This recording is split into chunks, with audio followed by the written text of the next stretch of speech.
wait for you.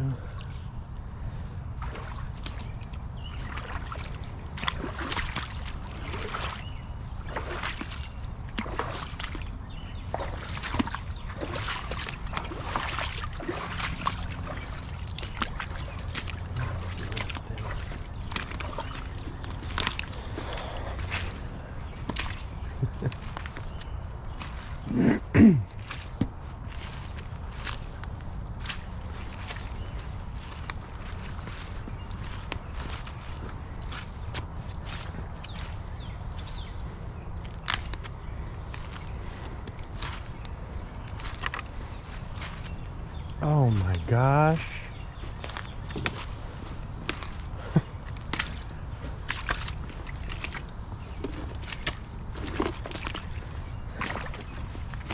Oh, look at this.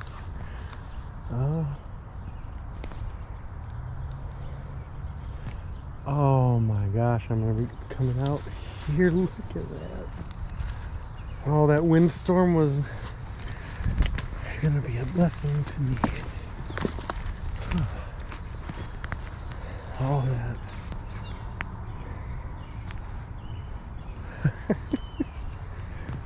Oh man. Some more over here.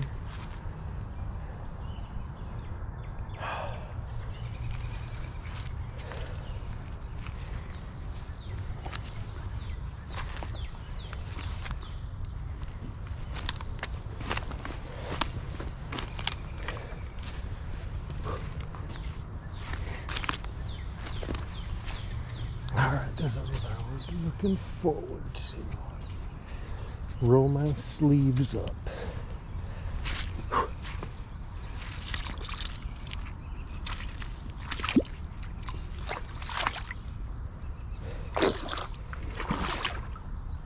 Oh, that is so sinking. That's better.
I don't know if you're there right now, Ninja, but not quite the same view, huh? That's why God invented tomorrow.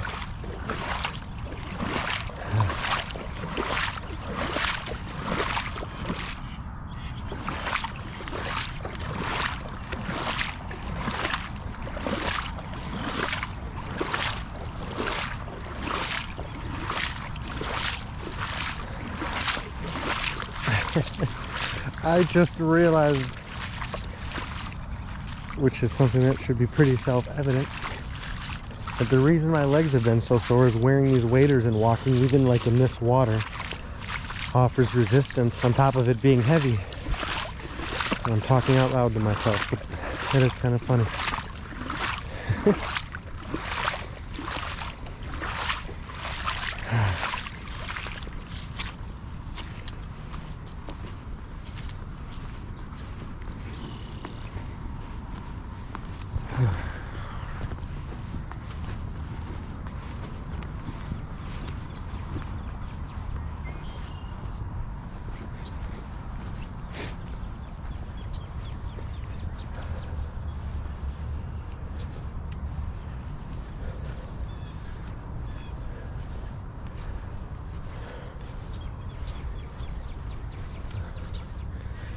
Life on the other side.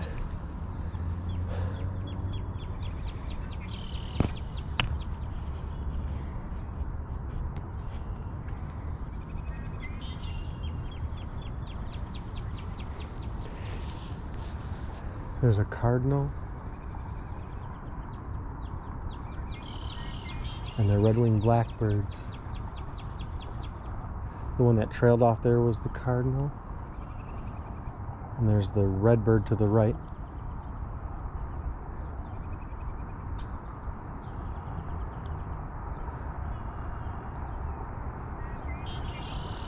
Those two were the red-winged blackbirds.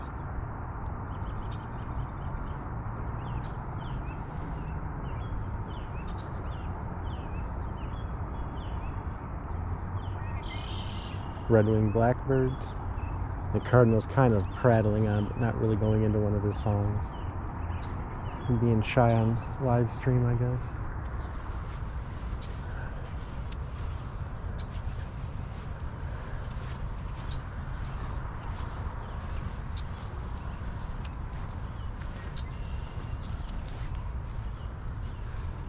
So red-winged blackbird up in that tree. That little pip. And that's its trill. I love that trill. That trill, to me, speaks of spring and pre-spring near the water. So these red-winged blackbirds, you generally don't see them around, like where I grew up in Hamtramck, which is more urban, but they tend to frequent waterways and water areas, canals, small rivers and ponds like this. So that trill like that just reminds me of, it's very distinct once winter goes and you hear them. It's obvious it's the time of the year. I may stop in a moment and see if anyone's actually here. I may not.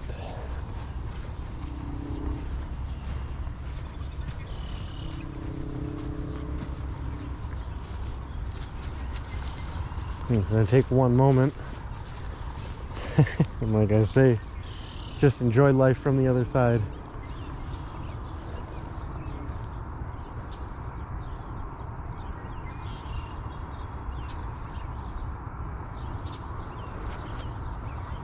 This would be nicer if it was a sunny day, but it is what it is. But these reeds that you see in front along the water that are all laid down, so, well, mostly laid down in the middle, they're kind of starting to come up. That's the habitat that these red-winged blackbirds tend to frequent, which is why, like I say, they tend to frequent these, I consider shallow waterways.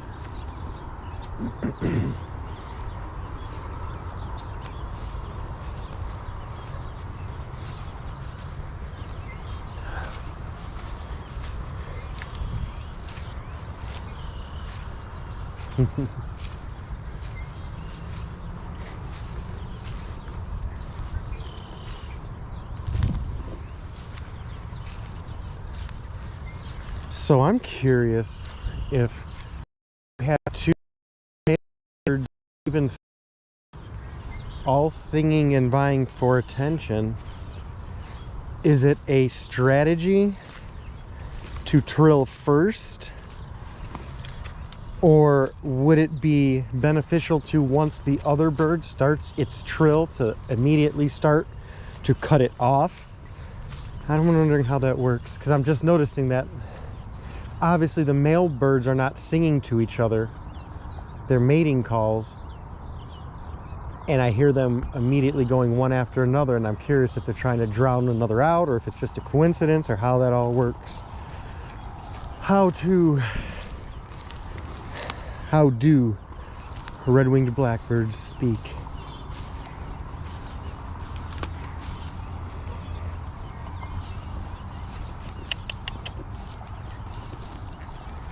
Sorry, ducks.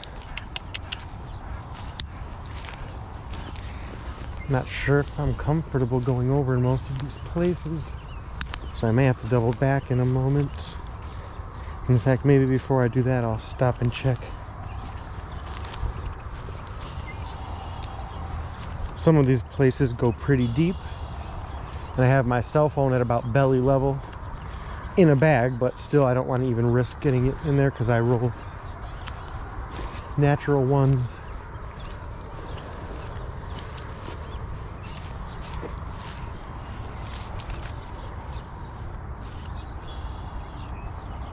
In fact, I kind of want to start paying attention to stuff like that. Finding good spots to be able to go across.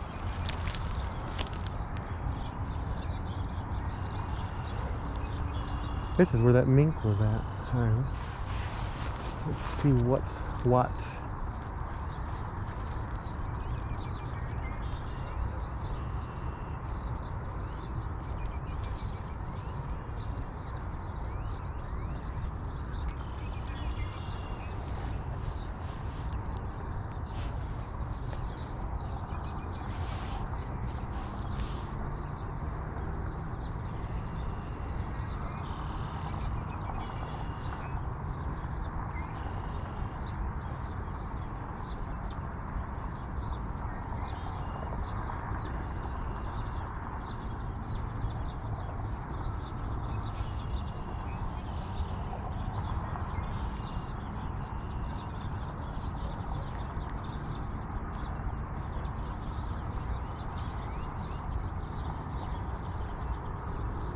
Trying to read through everything, Ninja.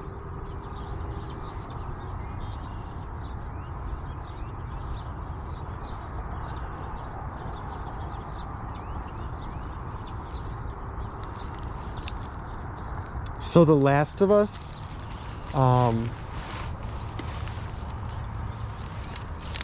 I didn't have any interest in playing that game when it first came out.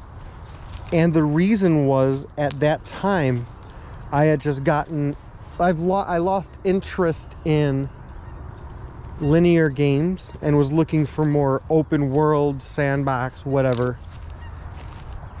kind of games. And eventually, my now ex bought it for me anyway. And I didn't play it for a long time because, like I said, I just didn't really have an interest in it. And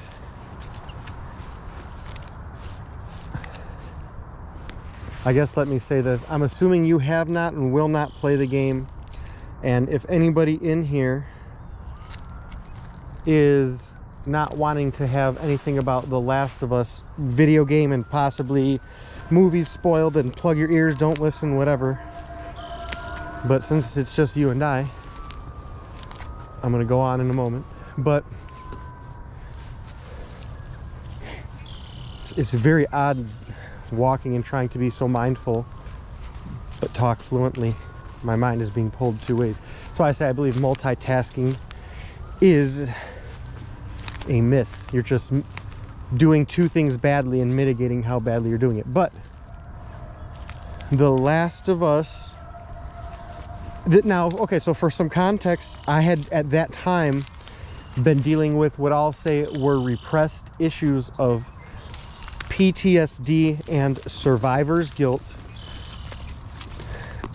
and they started to manifest once I had a kid, because I was able to process at a different level what happened specifically for me in Indonesia after the tsunami.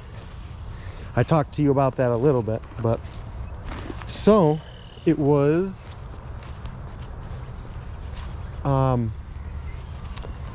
that was relevant. So I started playing that video game, and the first, I'm going to say, in fact, I want to real quick make sure that I'm not going to spoil anything for you. I don't think you're going to run out and see the game. Or play the video game, I should say.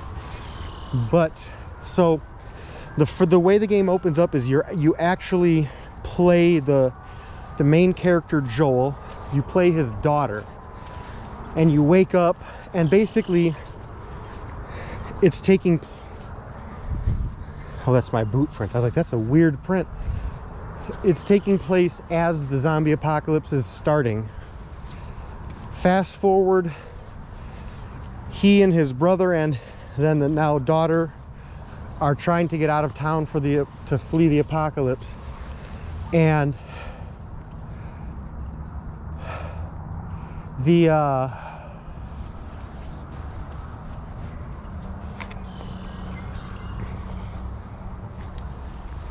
do I want to go down here? Yeah. No, it's over there. So the daughter gets shot and ends up dying in Joel's arms.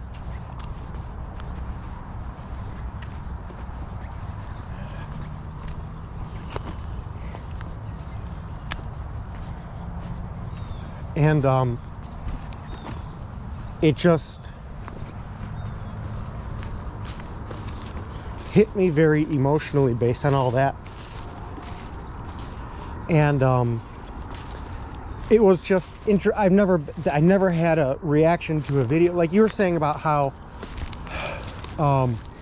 video games can be art, and part of art is evoking some kind of emotion, whether it's intended or not. And that was one of those moments for me. Ugh.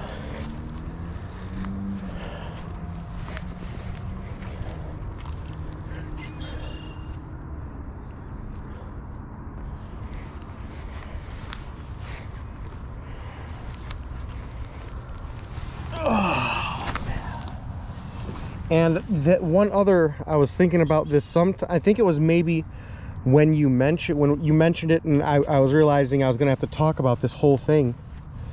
But sorry, I'm trying to catch my breath also. Like I say, it's quite a trek with these waders on. They added quite a bit of weight.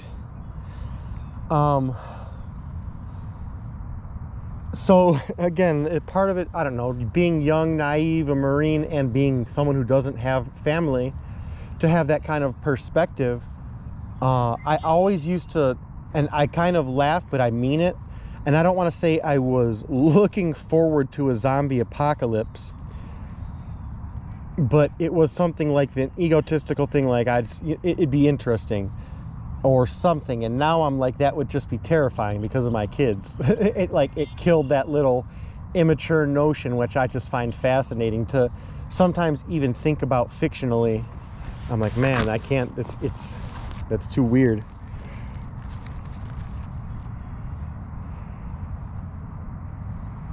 I heard of Mass Effect, and maybe there's a goodness, Killzone maybe, or something like that. I don't recall. But and Fallout, I think. Well, no, I don't think there's much emotional stuff attached to Fallout so much as just people who like the lore. I could be mistaken though, but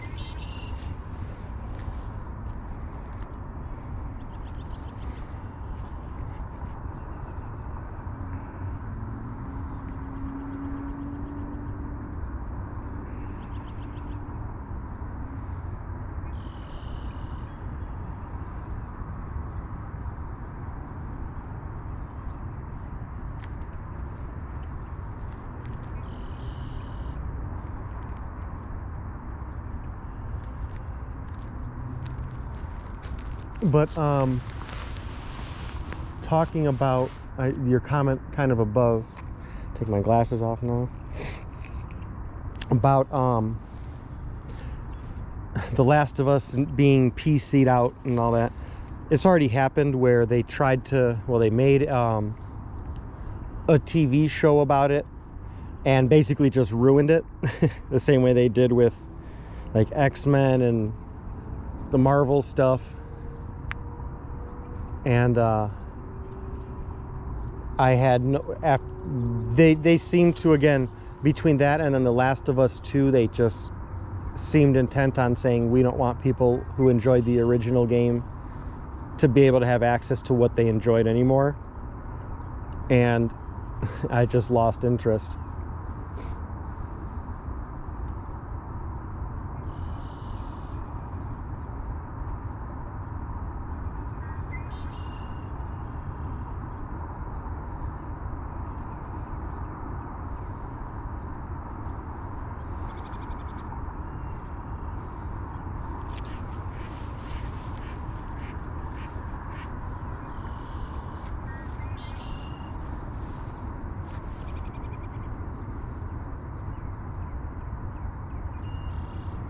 I always feel like the ducks are laughing at me.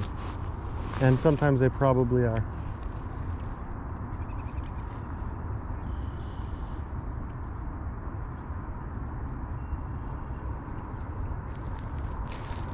Yeah, not that it was it's like on the same par with, like I said, with The Last of Us, but I remember one of and I would argue, I think the first time that a video game scared me. And to be clear, I'm not someone who, when it comes to psychological, what scares me is not fictional stuff. Like, what scares me is things that are real and tangible. So I just never reacted to things, but jump scares always get me. But because jump scares are generally so predictable, they're almost silly. But I was playing, I want to say it was Resident Evil 1 on PlayStation, but it was the director's cut. And going down in one of the halls, there's a storm and this window's rattling. And the fascinating thing, and again, it's so simple, like in hindsight, as I'm saying it, the whole premise is like, duh, Steve-O. But you walk past the window and you don't kind of don't notice because the music kind of trails off, and it's one of those tunes where it's very monotonous. So no matter where, when you reach the point, whether you take 5 minutes to get there or 5 seconds, the music will trail off relatively at the same point. And then the dog busts through the window. And just the simple fact that, again, I was waiting, okay, something's going to jump out the window, obviously. So I walked right up to it, went to it, jumped, did that, walked a few steps past it, came back, oh, nothing. Then as I started to leave the room, the dog jumped out and I dropped the controller.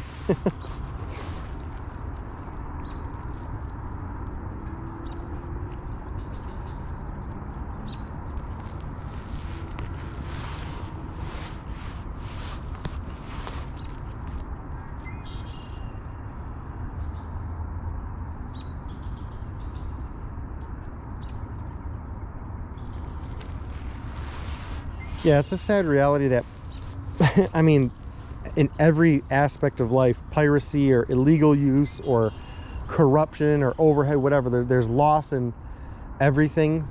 And I understand trying to, again, to mitigate it, but you get to a point of diminishing your returns and it's not worth it. And then, oh, the mink. Oh, he just went under. Let's do this.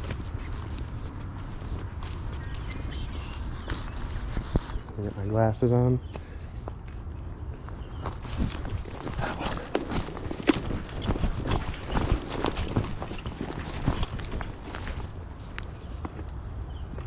Go fight a mink. It was either that or a beaver, but by the body it looked like a mink.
thinking about them when I was walking through here.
Sorry, I was trying to shut up to see if I could get old Mink Butt to come back, but obviously he's a little shy.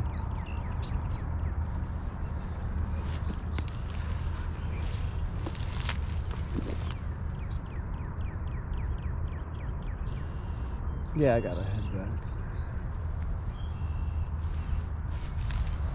Oh man, now I'm getting the good sore. Oh man.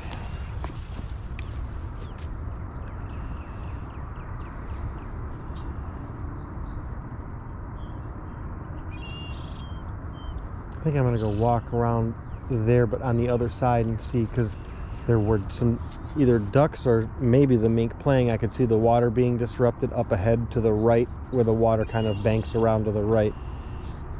But there were also ducks over there, so all I could see was the water being disturbed by something. Check that out. Take the long way. Check some comments on the way. Yeah, one of my favorite things to do, let me make sure I'm actually still live streaming on here. Alright. I just find it fun to see the ducks flying up ahead, so I'm curious if the mink is playing with them over there, or if they just happen to be reacting. But the other day, in fact, I was live streaming till the battery died, where I was just looking for garter snakes. I can just stand there and watch. And it's funny, I swear, I'm standing there and part of me wishes I'm gonna... Ooh.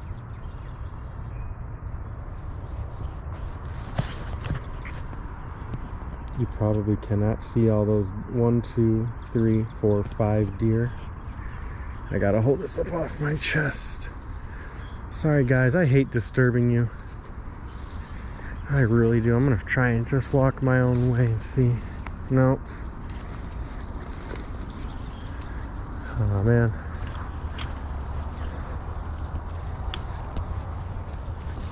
Oh.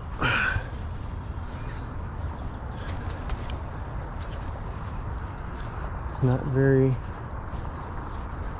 discreet. Bother these ducks too.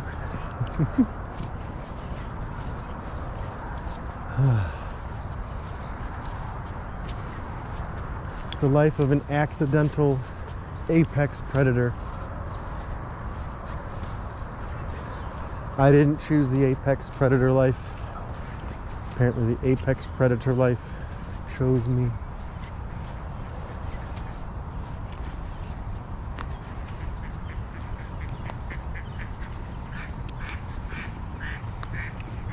You guys could have hung out. I'm taking a right here. Weirdos. All right.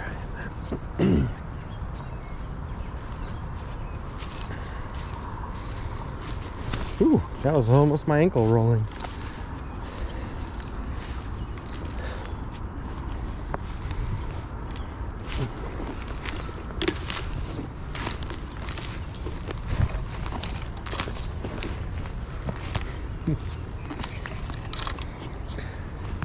I have not seen a snake out today. Understandably, it's cooler, overcast, and rainy, but I've just been curious if they just don't come out on days like this, or just have different activity cycles. Well, obviously it'll be different, but if they completely shut down, I don't know. Because it's right on the fringes of where they could be doing their thing, but there's no sun to help them stay warm. Look at that, it's starting to get a little clear for a moment. I don't know how it looks on the camera very well.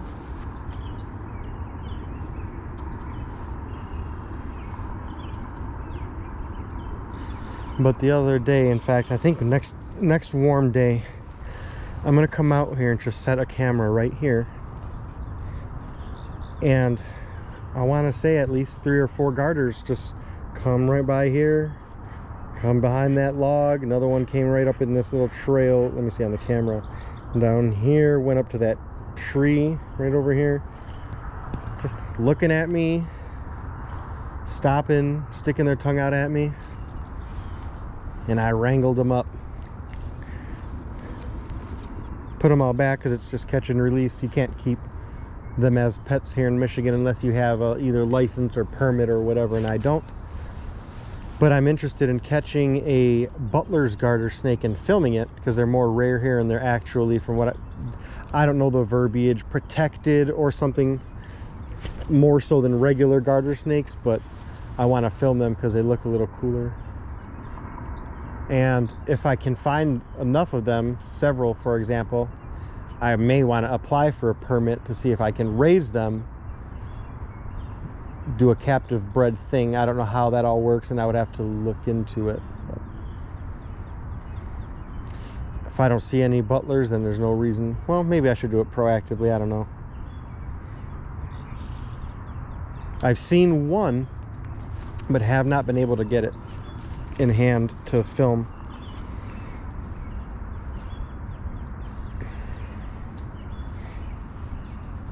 Yeah, I guess they are kind of, again, I'm just curious what they do. It's just hanging out today.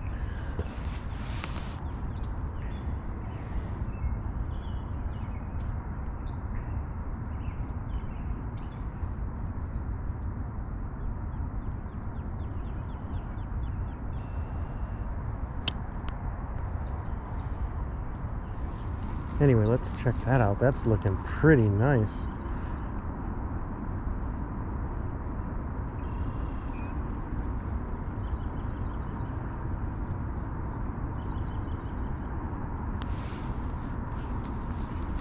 Let me get my phone out, see what's what in comments.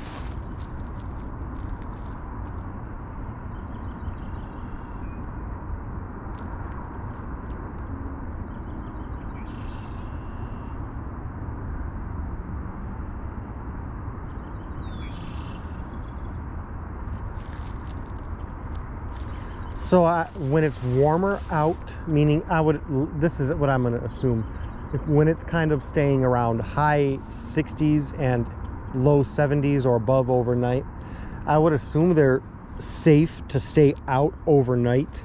They would only be at risk of predation. So I'm assuming, for example, they would hide under something more like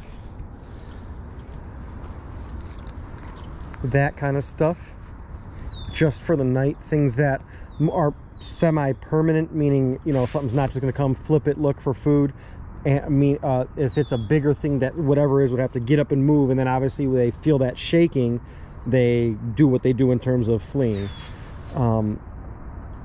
But when it gets colder, I'm assuming they retreat to more subterranean things that that retain either natural warmth, or what I think is, if you notice when I was walking by, there's that big manhole kind of looking deal, kind of, I don't know how well it comes out in the camera, but it's more or less in the center at the moment. I'm assuming that has a lot of residual heat from being lower down in the earth. So I personally think like that's where some of the turtles go, some of the snakes, and just can hang out there and keep that warmth, the humidity, the moisture. But I don't know. But I mean, specifically I don't know, but that is the nature of them. Like I say, if they don't have to, they don't retreat, but they do have to avoid predation. Man, I keep losing track of wanting to see the sky, or show the sky. I wonder who that'd be. It's not coming out that nice on there actually. This thing is going to be turning off soon because it's at about 20%, so just in case abruptly or mid-sentence or you ask something or whatever, it just goes dead, that's why. So thanks for hanging out in the interim. I'm not going anywhere right now, but if it does, I've said my goodbyes.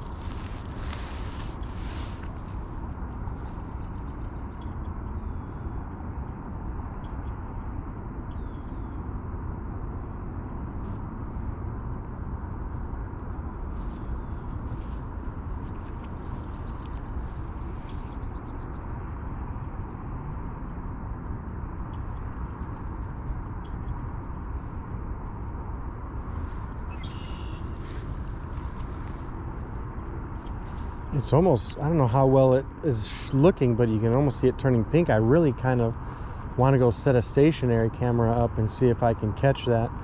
That's the interesting thing about clouds. Like this morning I woke up and filmed for a little bit over an hour, closer to 2 hours, and it ended up just being a big nothing burger. It looked like it was gonna go be a nice pink burst and then just fizzled out. And it could be very much something like that right now, where I'm just catching what would be a tail end of something and it's just gonna blow itself out. But it also sucks when I see it